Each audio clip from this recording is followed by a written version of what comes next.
Glória a Deus, amém? Louvado seja Deus. Nós cremos que Ele faz o impossível, né? Eu amo muito os louvores da Gabi Barros. Irmãos, abra sua Bíblia no livro dos Hebreus, capítulo 12. Louvado seja Deus. Esse mês eu estou estudando o livro de Números. É um livro também que pensa que não tem números. Agora eu sei porque ele é chamado Números, né? Porque é a contagem do povo. Mas eu não trouxe, não vou pregar em Números, né? Hoje eu vou pregar em Hebreus. Mas está sendo muito interessante o estudo que eu estou fazendo. Eu falei, Jesus, eu preciso me aprofundar mais, né? Todos acharam? Hebreus 12, a partir do verso 1, diz assim: portanto, nós também, pois que estamos rodeados de uma tão grande nuvem de testemunhas, deixemos todo embaraço e o pecado que tão de perto nos rodeia, e corramos com paciência a carreira que nos está proposta, olhando para Jesus, autor e consumador da fé, o qual, pelo gozo que lhe estava proposto, ou pela alegria que lhe estava proposta, suportou a cruz, desprezando a afronta, e assentou-se à destra do trono de Deus. Considerai, pois, aquele que suportou tais contradições dos pecadores contra si mesmo, para que não enfraqueçais, desfalecendo em vossos ânimos. Ainda não resististes até o sangue, combatendo contra o pecado, e já vos esquecestes da exortação que argumenta convosco como filhos. Filho meu, não desprezes a correção do Senhor, e não desmaies quando por ele fores repreendido, porque o Senhor corrige o que ama e açoita a qualquer que recebe por filho. Se suportais a correção, Deus vos trata como filhos, porque que filho há a quem o pai não corrija? Mas se estáis sem disciplina, da qual todos são feitos participantes, sois então bastados e não filhos. Além do que tivemos nossos pais segundo a carne, para nos corrigirem, e nós os reverenciamos. Não nos sujeitaremos muito mais ao Pai dos Espíritos para vivermos? Porque aqueles, na verdade, por pouco de tempo, nos corrigiam como bem lhes parecia, mas este para nosso proveito, para sermos participantes da sua santidade. E na verdade, toda a correção ao presente não parece ser de alegria, senão de tristeza, mas depois produz um fruto pacífico de justiça nos exercitados por ela. Amém?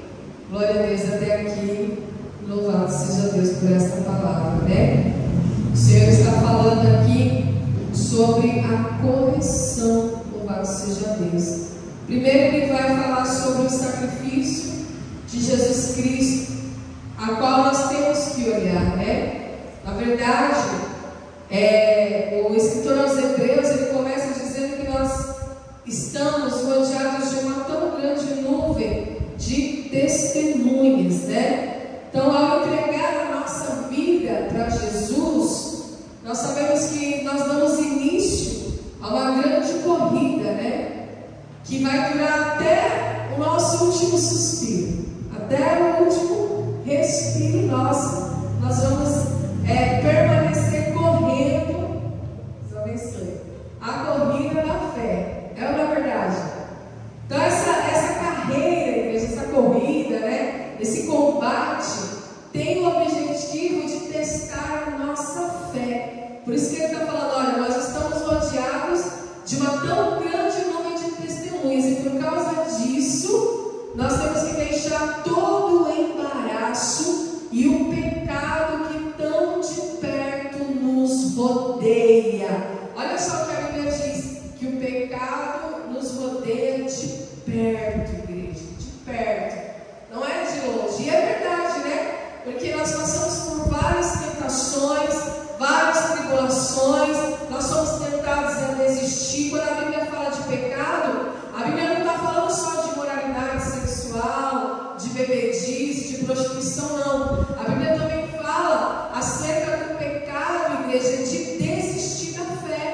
de apostatar da fé, porque isso também é tratado como pecado. A apostasia da fé é você negar a fé, é você olhar para trás, é você retroceder ao invés de avançar.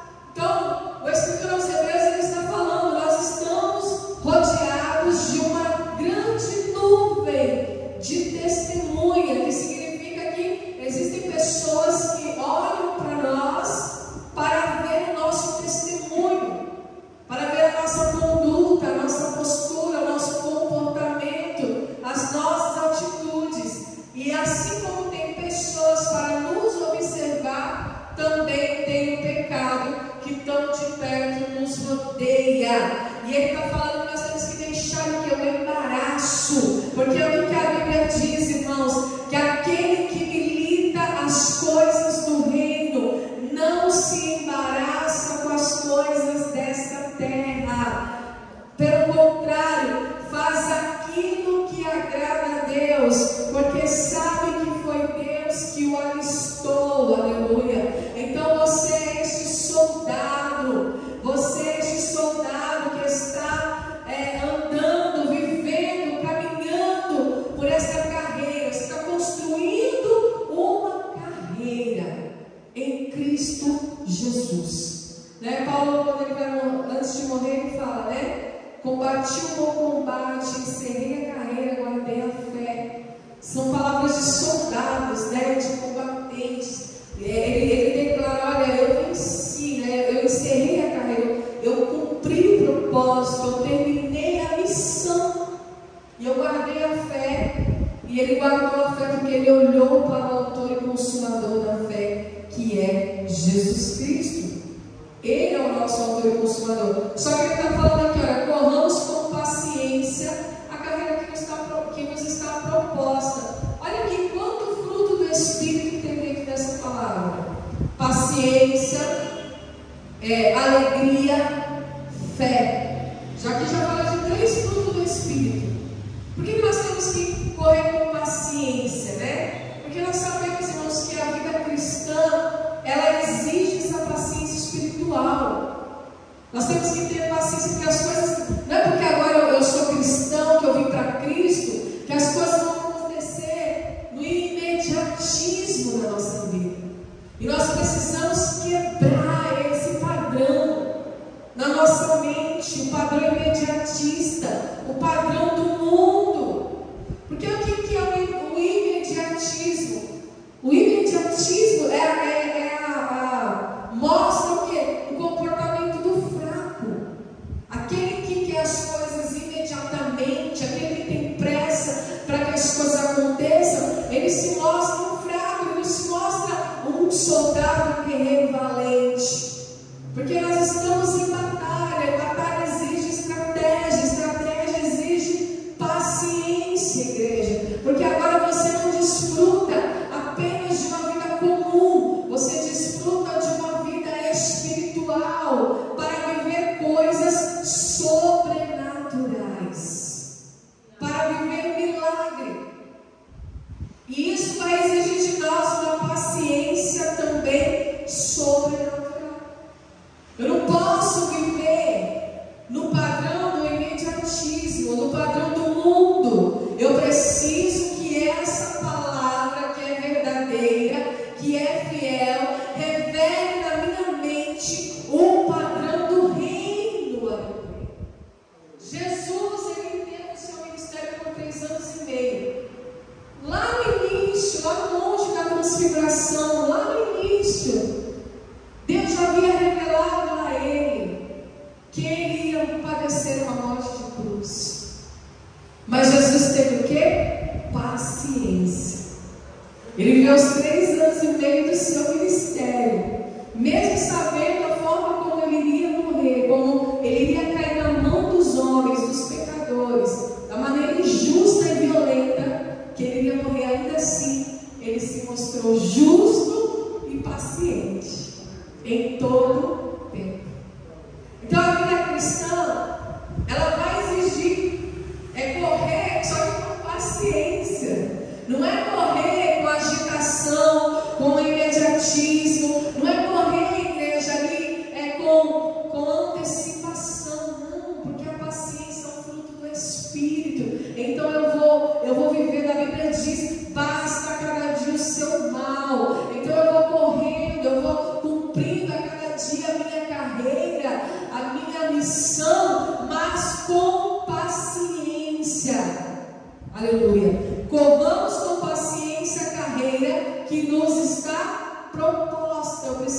paciência para que as coisas de Deus aconteçam no momento certo.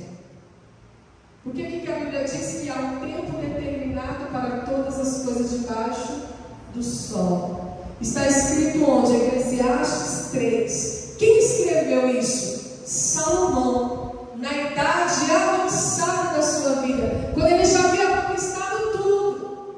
Pensa no homem que conquistou tudo. Ele tinha 1000 mulheres, e a Bíblia diz, irmãos, que não era qualquer tipo de mulher, não, eram princesas, mulheres bonitas, era a melhor coisa que tinha na época.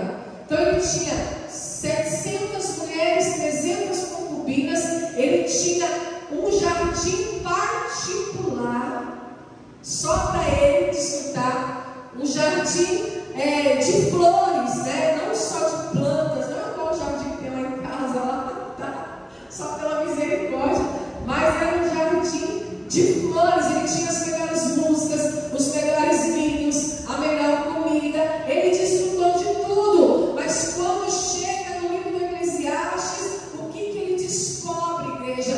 Que há um tempo determinado para todas as coisas debaixo do sol. Você precisa abrir a tua mente para o padrão do reino. Aleluia.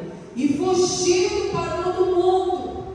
Porque o padrão do mundo quer tudo para agora, é para ontem.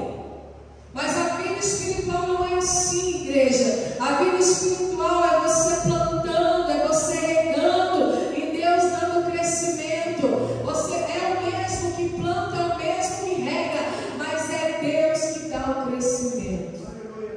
Aleluia. E ele fala como que a gente consegue viver este padrão. O padrão do reino de Deus, olhando para Jesus, autor e consumador da fé, o qual, pelo gozo ou pela alegria que lhe estava proposta, suportou a cruz, desprezando a afronta, e assentou-se à destra do trono de Deus.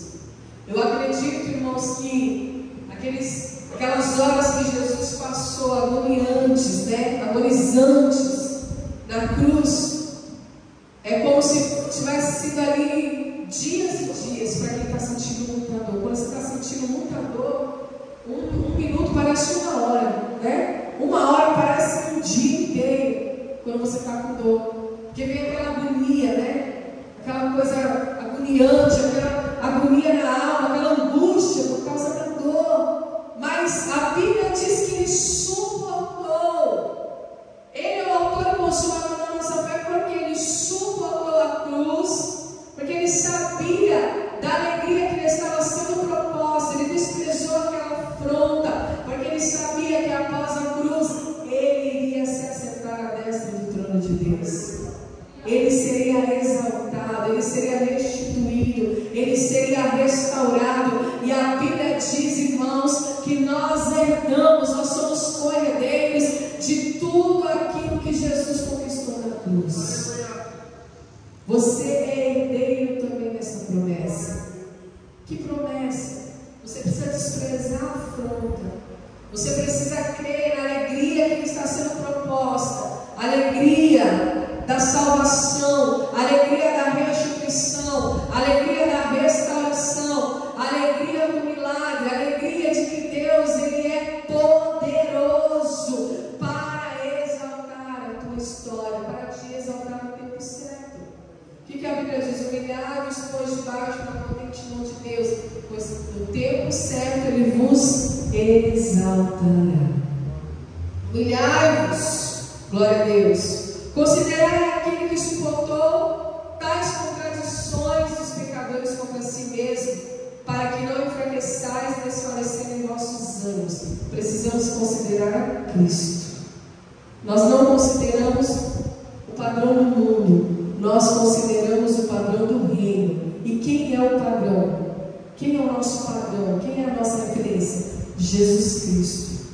Então, quando eu considero Ele que suportou tudo que suportou, eu não enfraqueço, eu não desfaleço, pelo contrário, Ele mesmo declarou: no mundo tereis aflições, mas tenha bom ânimo. venci o mundo. Ele mesmo se coloca como exemplo. Ele diz: eu venci o mundo. E sabe o que o escritor aos Hebreus está dizendo? Que nós não resistimos até o sangue, combatendo o pecado. Ninguém aqui sangrou pelo pecado. Ninguém aqui resistiu até o sangue, combatendo contra o pecado. Porque Jesus já fez isso por nós. Jesus, ele já pagou o preço por nós, né? Ele já se entregou por nós. Então eu oro para Jesus que agora é pela fé. O meu sacrifício agora é a fé. Aleluia.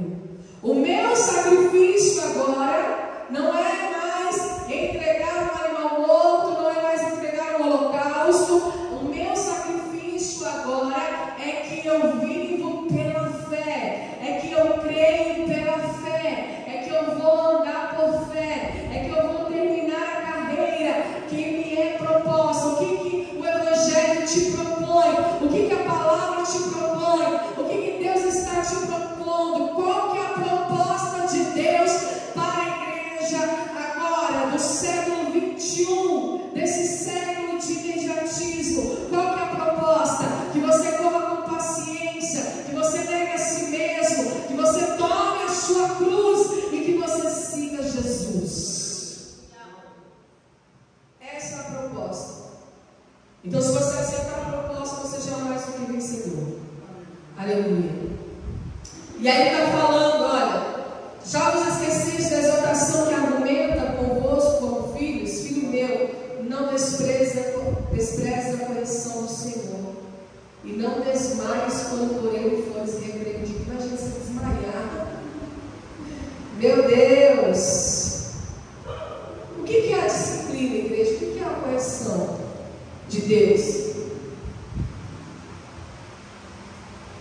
É a marca do seu amor por nós.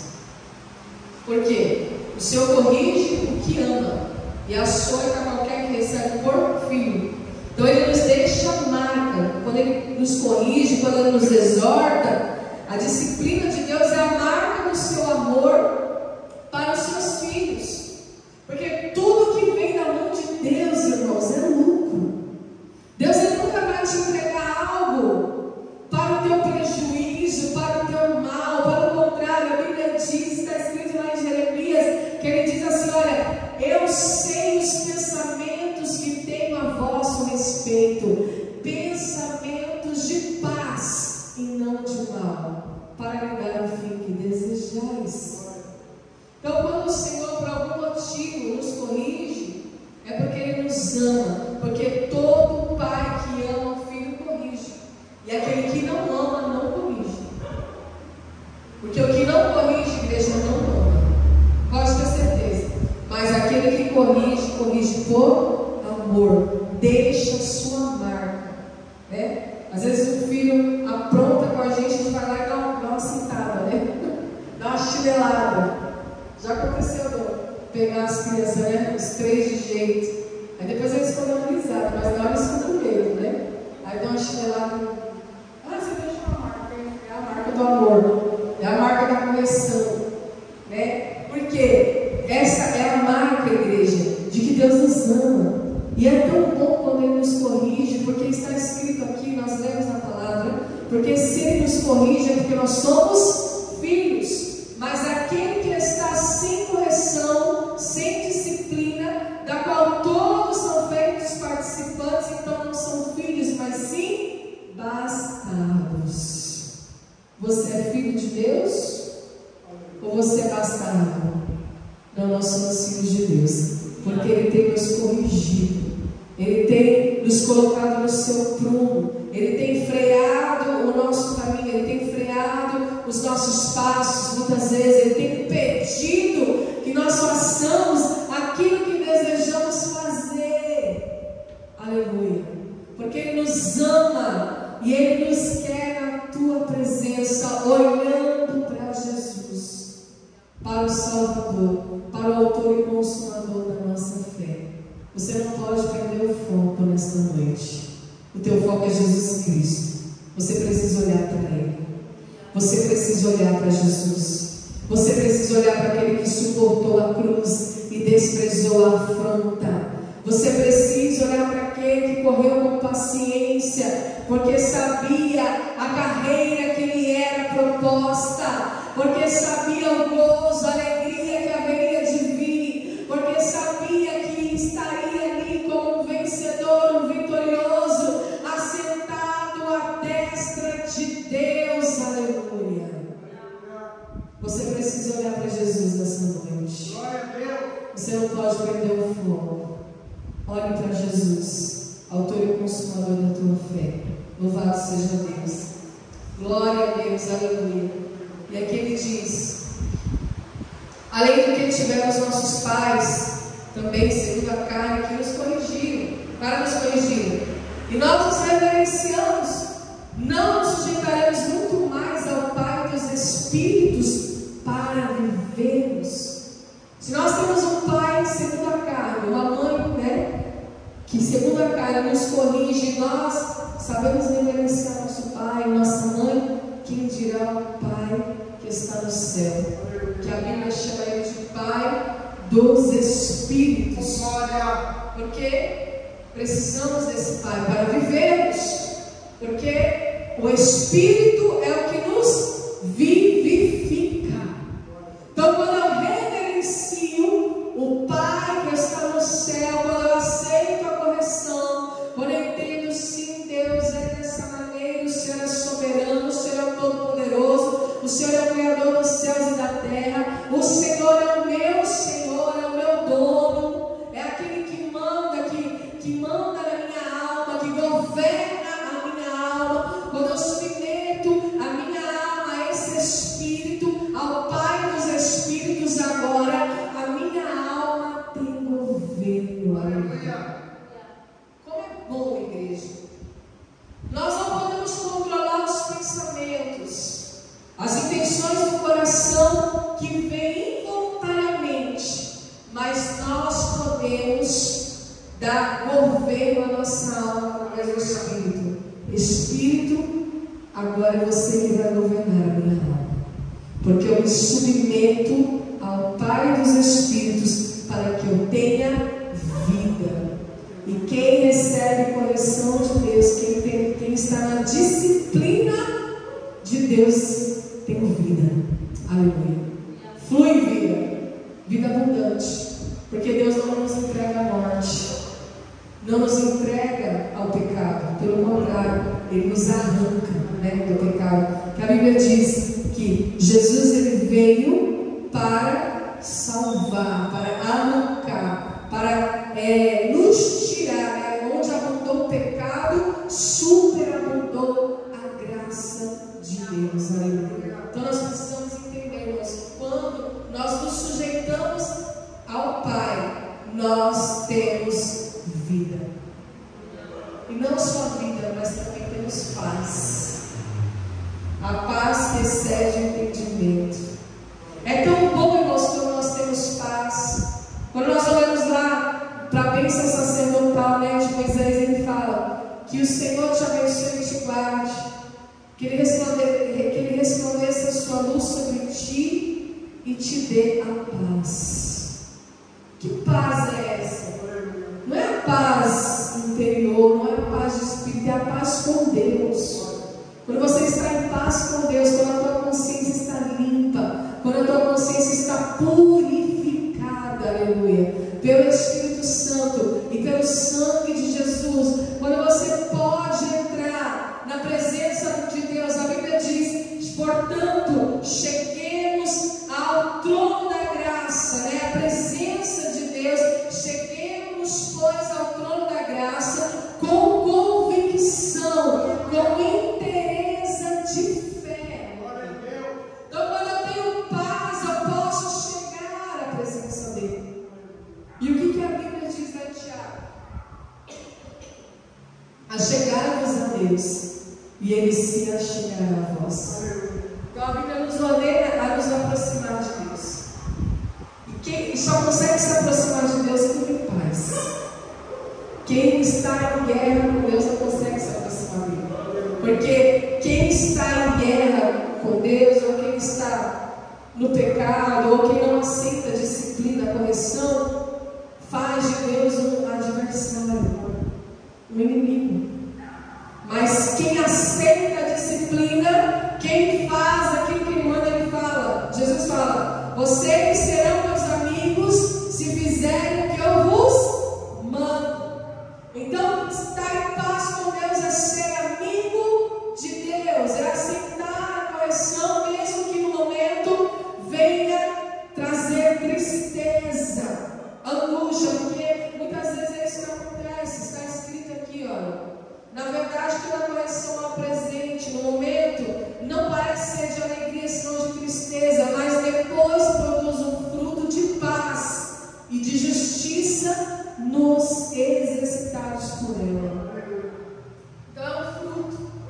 Ele lança a semente da disciplina, a semente da correção, para saber que tipo de fruto vai sair de dentro de nós. Será que é o fruto da paz, que é o fruto pacífico, de justiça? Ou será que é uma desobediência, uma rebeldia, que vai nos deixar em guerra com Deus, né? Deus, ele não quer estar em guerra conosco. Ele deseja que nós nos aproximemos dele, para que ele se aproxime de nós.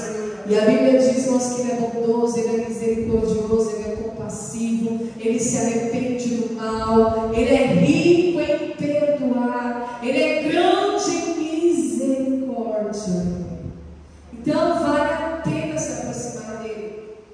Vale a pena, igreja, nos aproximarmos de Deus com paciência. E às vezes eu vou me aproximar de Deus, mas ele não vai me responder de imediato. Lembra que Deus não é imediatista. Pelo contrário, Deus é soberano. Ele responde na hora e no momento que Ele quer, que Ele deseja. Cabe a mim, pela fé, confiar e esperar o tempo de Deus. Aleluia. No 10 ele fala: aqueles, na verdade, por um pouco de tempo nos corrigiam como bem nos parecia, que nossos pais, né? O pai na carne, segundo a carne. Mas este para nosso proveito, para sermos participantes da sua santidade. Toda vez que Deus nos corrige, e como que Ele nos corrige? Ele cria uma circunstância, não é?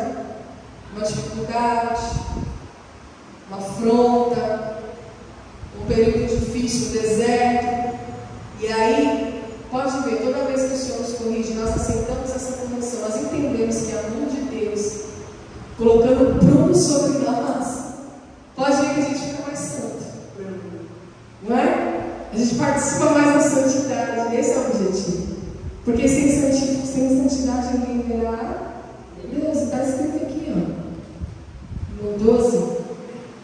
Deixa eu achar aqui para vocês, porque eu li tudo, mas eu não vou ler para não tomar muito tempo. Qual que é, pastor?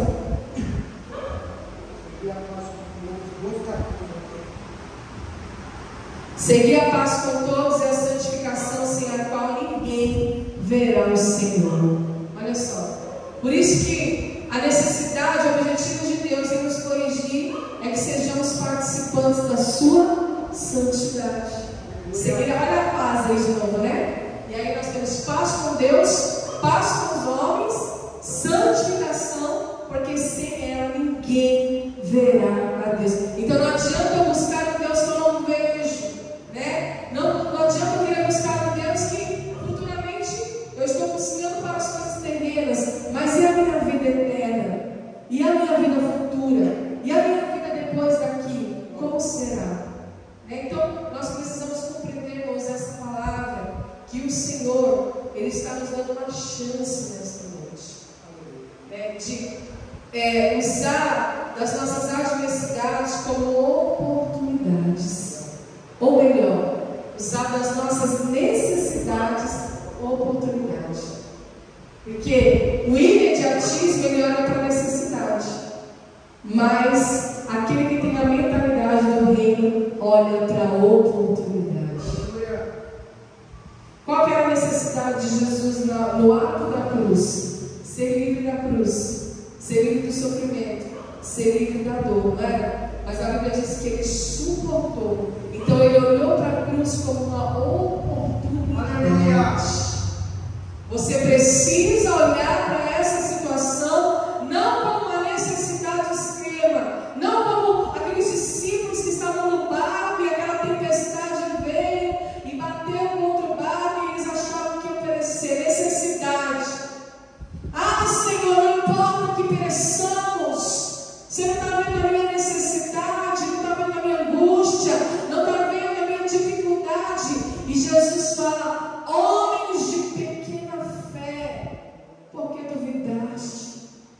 Então Jesus fez daquela situação uma oportunidade para mostrar para os discípulos que é possível viver pela fé. E a Bíblia diz que imediatamente ele deu uma ordem e acalmou o mar, e acalmou a tempestade, e se fez grande bonança. E é isso que Deus quer fazer na tua vida hoje, uma grande bonança. Aleluia. Foi para isso que Jesus morreu na cruz, para trazer para você uma grande bonança. Aleluia. Para trazer para a tua história uma vida abundante, uma vida plena. Mas para isso você primeiro precisa adquirir a mentalidade do reino. Você precisa sair do imediatismo. Nós precisamos parar de depender das nossas necessidades. Não olhar para a tua necessidade, mas olhar para a história, para a situação como uma oportunidade de exercer a tua fé, de exercitar a tua fé e viver em santidade. Aleluia. E aí você vai encontrar a paz que excede todo entendimento. Porque a Bíblia diz, irmãos, que Ele nos deu essa paz.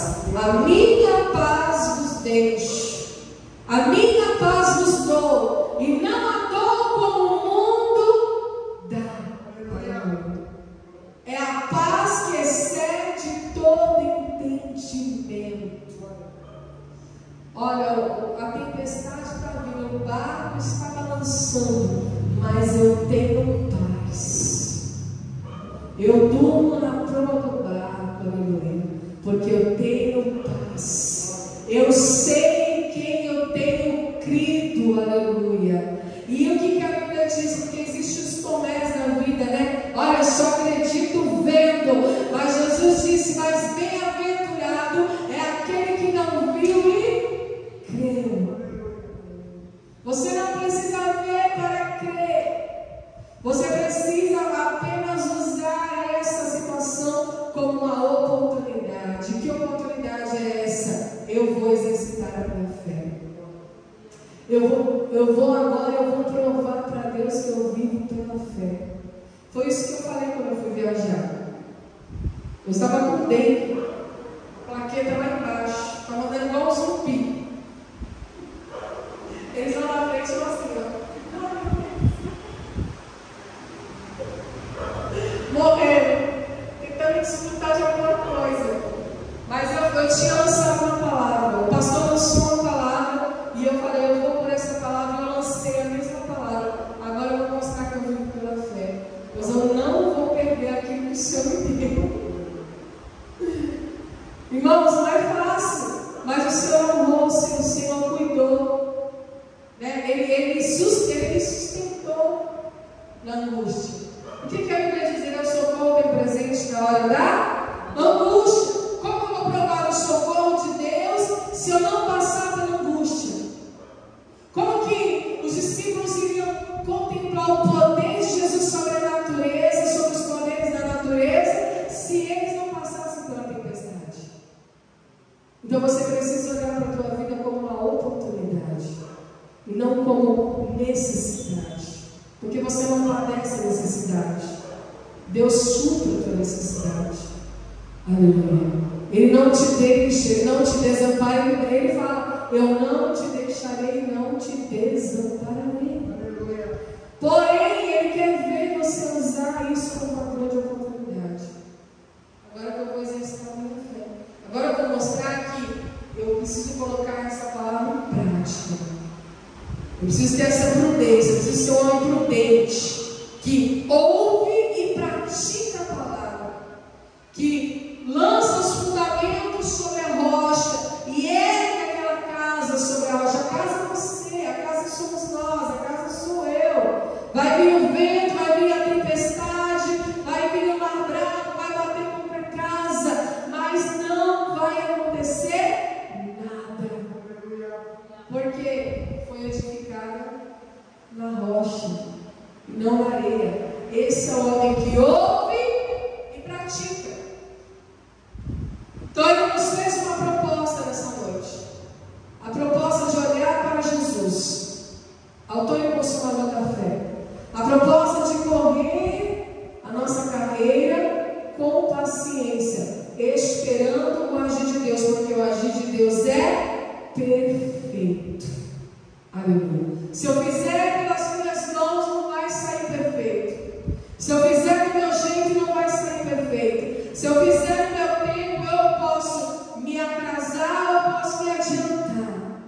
Mas se eu esperar no tempo de Deus, todas as coisas serão perfeitas. Porque Deus não faz nada imperfeito. Tudo que Ele faz é perfeito, igreja. Tudo que Ele faz é digno de ser louvado, de ser adorado, de ser exaltado. Deus não erra, Deus não falha. Então que nessa noite você pegue o seu problema, a sua necessidade, a sua dificuldade e transforme ela em oportunidade. Aleluia. Você consegue fazer isso? Você é capaz disso nessa noite? Eu vou transformar uma oportunidade. O vale que eu estou passando, a enfermidade que eu estou passando, a dificuldade que eu estou passando, a necessidade que eu estou passando, eu vou transformar numa oportunidade de mostrar para Deus a linguagem a única linguagem que Ele responde, que é a linguagem da fé. Jesus não responde outra linguagem. Ele vai responder a murmuração, não vai responder o choro, não vai responder o mimimi, não vai responder a incredulidade, não vai responder a rebeldia, não vai responder o nervosismo. Ele só vai responder a fé. É a fé, igreja. O justo viverá pela fé. Então, que você possa viver pela fé. Qual que é o tipo de correção que eu estou passando? Se o Senhor está me corrigindo, se o Senhor está me disciplinando, é porque Ele deseja que eu participe da sua santidade. Ele deseja que eu viva em paz. Aleluia. Para que eu tenha paz, para que eu exale essa paz com todos, para que eu veja a face do Senhor, a face do Deus vivo, daquele que me criou, do meu Criador. Aleluia. Você precisa desejar ver a face do Senhor. Senão nós estamos fazendo o que aqui, irmãos? Perdendo tempo? Não. Nós estamos aqui buscando todos os dias a nossa salvação, o perdão e a misericórdia, e sendo enxertados na graça do Senhor todos os dias. Amém, igreja? Então que nessa noite você faça essa lição. Pega aí o teu problema e transforme ele numa oportunidade. E essa oportunidade vai te fazer andar mais alto, em lugares elevados. Vai elevar o padrão da tua mente. A tua mentalidade precisa avançar. A tua mentalidade precisa abrir. A Bíblia diz, irmãos, que nós somos mais do que vencedores. O que Paulo disse? Eu sei o que é passar escassez. Eu sei o que é ter fartura e abundância. Mas eu posso todas as coisas naquele que me fortalece. Aleluia. É Ele que te fortalece. Foi Ele que me fortaleceu nessa viagem. Eu estava fraca, mas eu fui na força de Deus, aleluia. E Ele me fortaleceu, mesmo estando fraca, mesmo estando enferma, aleluia. Eu tive uma grande experiência de fé nessa viagem. Eu tive uma grande experiência com Deus. Eu entendi, igreja, que nós somos capazes de ir muito mais além daquilo que podemos pedir e imaginar. Ele é poderoso para nos levar para o infinito. Foi louvado aqui, né? Para fazer infinitamente mais. Porque Ele rasgou o véu, Ele se entregou no madeiro, Ele venceu a morte, Ele venceu o pecado, Ele venceu as enfermidades, Ele venceu todas as nossas maldições. Ele levou sobre os seus ombros o governo, o principado e potestade, a célula que nos era contrária. A Bíblia diz que Ele rasgou e que Ele carimbou. Está pago, está consumado, a dívida está paga. Então eu entendo que eu sou capaz de ir muito mais além. Mas o que me impede de ir além não é Deus, não são as dificuldades, não são as tribulações. O que me impede de ir além é a minha mente.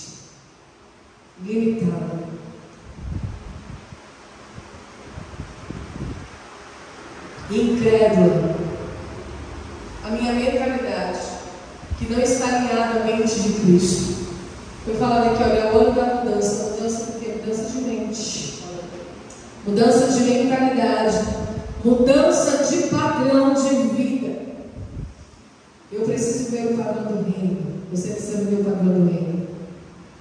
Você foi chamado sacerdócio real, nação eleita, povo adquirido, né? Sacerdócio real, príncipe e princesa. Como que a princesa e o príncipe lá na Inglaterra vivem? Como que aquela rainha viveu tantos anos? Que padrão elevado eles vivem, né? É diferente do nosso padrão. Mas trazendo isso para o mundo espiritual, é esse padrão que Deus quer levar a gente, igreja. Você precisa viver como príncipe, como princesa do Senhor. Como que o príncipe da Inglaterra, a princesa vive? Eles andam em qualquer lugar? Não. Eles andam de qualquer jeito? Não. Eles vão em qualquer lugar? Não. Eles pensam de qualquer maneira? Não. Eles são treinados a viver o padrão daquele reino.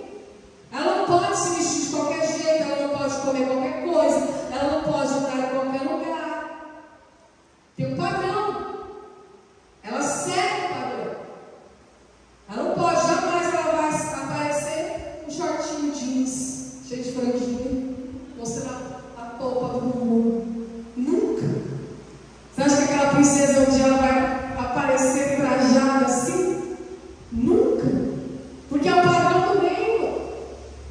Assim somos nós também. Tanto a aparência física quanto dentro da nossa mentalidade. O reino precisa habitar na tua mente. Aleluia. Para que você viva esse padrão. Deus não te chamou para o fracasso. Deus não te chamou para a miséria. Deus não te chamou para a perda. Isso eu te garanto. Deus não te chamou. Você pode até passar um período desértico, uma fase. Você pode até passar, mas você não permanecerá nesse período. É uma fase, é um período de teste, de aprendizado, de ensinamento.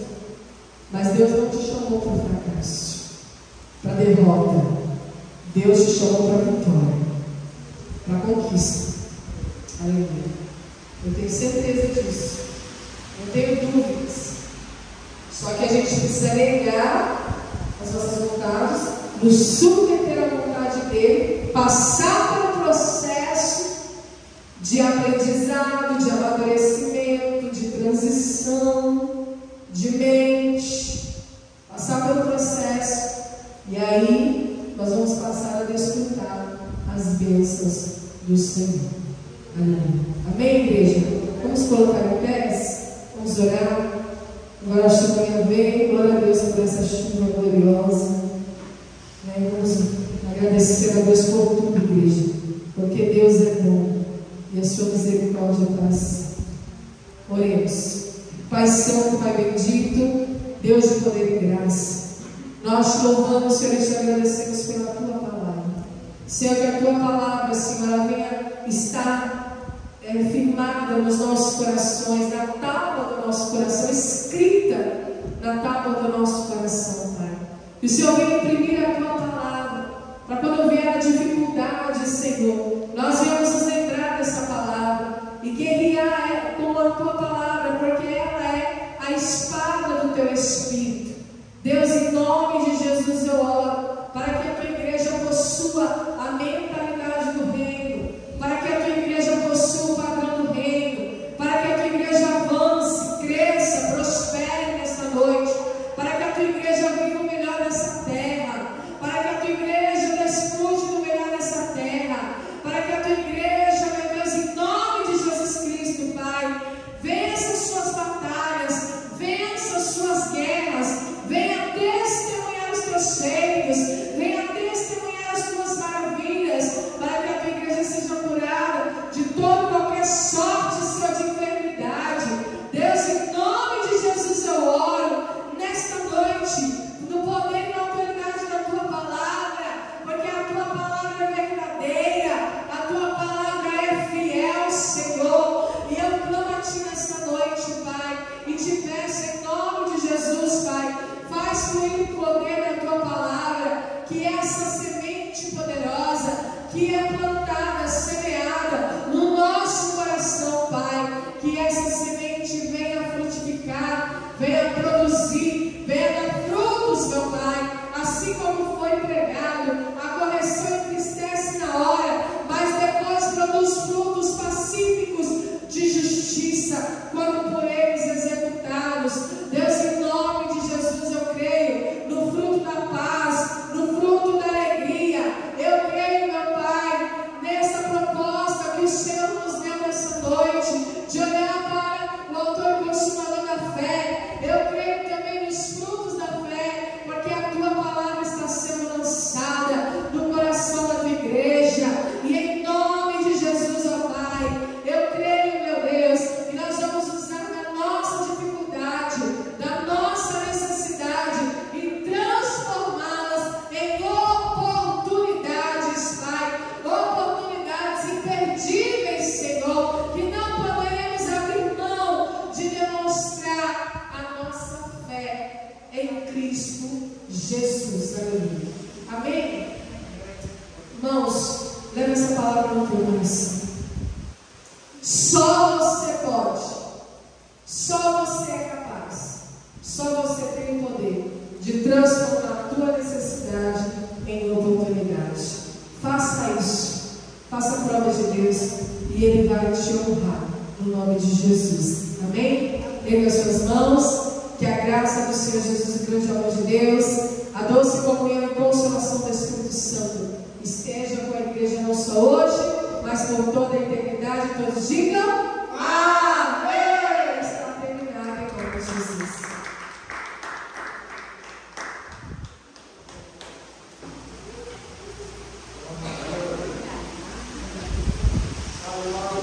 Eita, chuva.